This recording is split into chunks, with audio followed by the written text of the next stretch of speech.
So many of us want to be so-called that girl, the it girl, or that woman.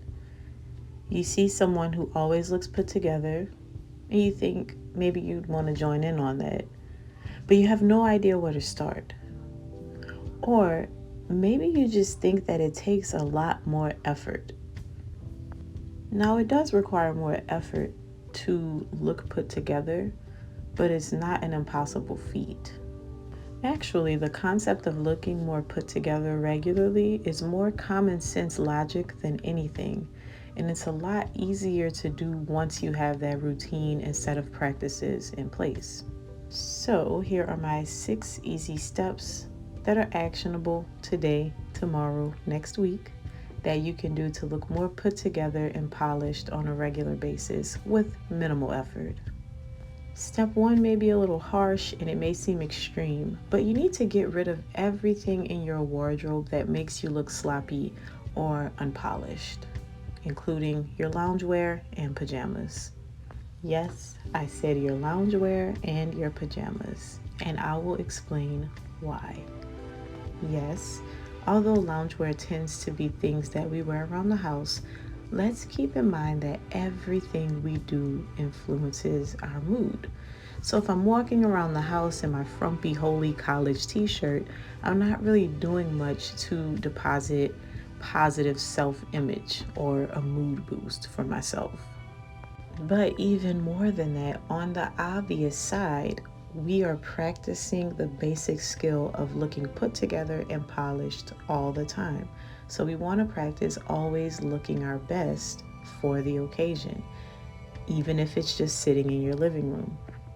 And I know that this may seem like an extreme practice, especially when we're talking about pajamas and loungewear, but it is so necessary. Now, as far as your wardrobe, you definitely want to immediately rid yourself of anything that looks weird on you or just generally makes you feel uncomfortable, or anything that you tend to think is unflattering or you don't reach for it as often as you reach for the things that you love. Now, this is personal. This is not me saying that you need to always have on high heels and you need to always wear dresses, because I do believe that your personal style is more important. If you are more into streetwear and you go into looking more polished and chic, it may not suit you and you will still have a hard time pulling off this polished and effortless look because you're chasing something that is not authentic to you. The point of this step is not to change what you wear, but it is to ensure that everything that you have available to wear is of the best quality, it's clean, and it's the best representation of who you are.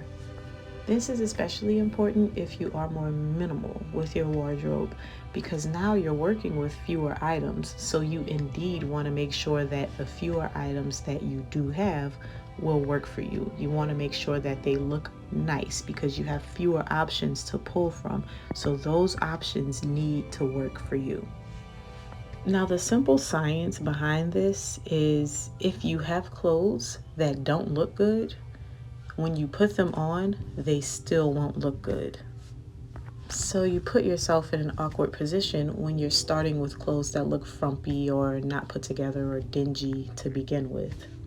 So take the time to make the first step going through your closet, identifying what items still work for you, what still looks flattering, what you still approve of, and go ahead and get rid of everything else. Just remember to stay within your style. This is not the time to chase an aesthetic. Go with what works for you. Step 2 is proper physical upkeep. Now, I'm no longer a nail salon gal, so I'm not going there. I only go about 3 to 4 times per year, and I only get a mani and pedi, no polish. But I do shape, clean, groom, and sometimes polish my nails at home. It does require a little bit of time every week, maybe 30 to 45 minutes just to get everything looking nice. But this is a step that I no longer skip for myself. I'm not going to tell you how long or short they need to be. I do wear mine short and I'm always polishing it a neutral color if I polish it at all. I just think that clean, healthy nails don't hurt the presentation. And again, you can style them however you like. The main idea is just to keep your hands and your nails looking clean because it does a lot for your appearance. Now, I also take hair into consideration when I talk about proper upkeep. This one, again, is a little bit more common sense because we know that hair is one of the first and most obvious things that people notice about us when they see us. What I'm about to say may be controversial, take it or leave it, because I know that as women, we like to do a lot to our hair. I love varied hairstyles as much as the next woman, but I have learned over time to not deviate from 2 to 3 hairstyles. I stick to the same rotation of hairstyles for myself for a few reasons.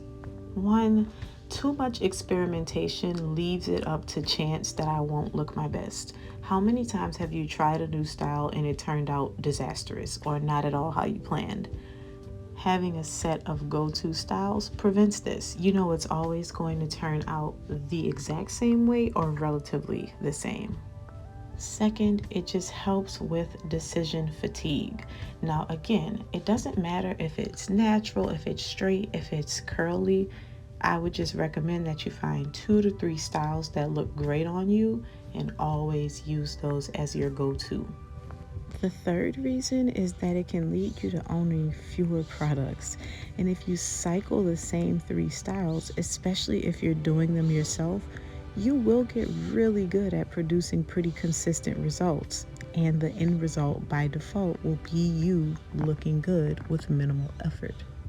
In my case, I have natural hair, so I'm either wearing my hair pressed with curls, perm rod set, or a sleek bun.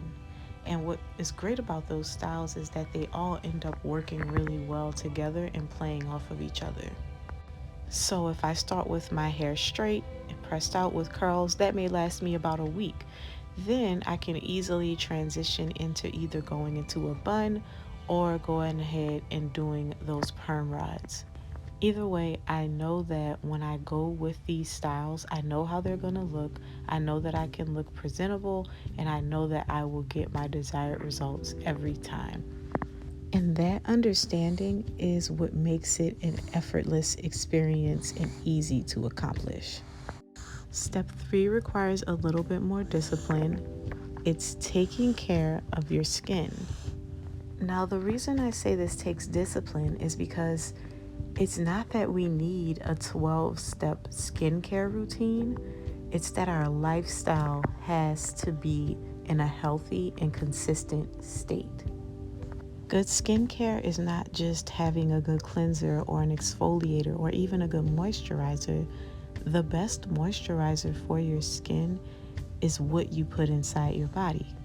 If you stay hydrated, if you eat the things that you are supposed to eat, healthy skin will come as a result. However, if you eat more processed foods, maybe you're not keeping your body as hydrated as you should, that will show itself in your skin. So our skincare should be a priority because clean and healthy skin will always make you look great, even if you have a bare face. But also, if you do wear makeup, it allows you to have a healthy foundation to build on so that your makeup look can be flawless and seamless. So prioritize taking care of your skin by taking care of your body overall. And of course, you should have some type of routine where you're cleaning your face, but it doesn't need to be as extreme and product driven as what you see online. You need something to clean your face, you need something to exfoliate your face. Baking soda is great for that, and you need a moisturizer for your face. Step 4 also requires discipline. Move your body regularly. How we look and feel in our clothes matters, and it's directly influenced by how we care for ourselves physically. Now, I am no extremist. I don't do anything wildly active. I just walk and I maintain a healthy lifestyle. But part of liking the way that you look in your clothes and looking put together and the way you look in general is based on your physical health. So don't neglect that. Step 6 is to plan ahead. Now, this is a little bit more, again, on the common sense side, but it's something that we tend to forget. In order for us to look put together all the time, it does require a little bit of effort on our part to go the extra step of planning ahead.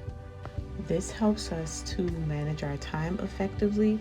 It gives us enough time to sort out whether or not what we're planning to put on or how we're planning to present ourselves is appropriate for the occasion.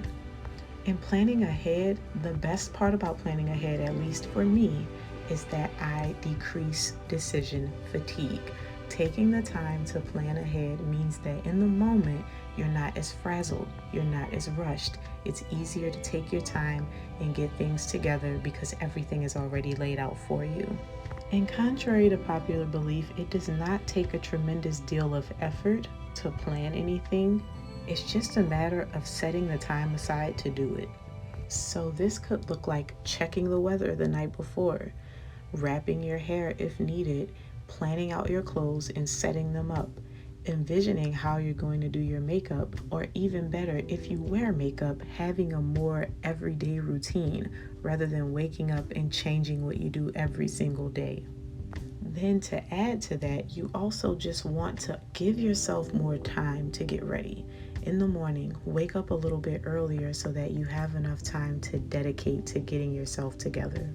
Again, these are all simple things, but they're things that we forget sometimes, and they're actionable and they actually make a difference if you start today.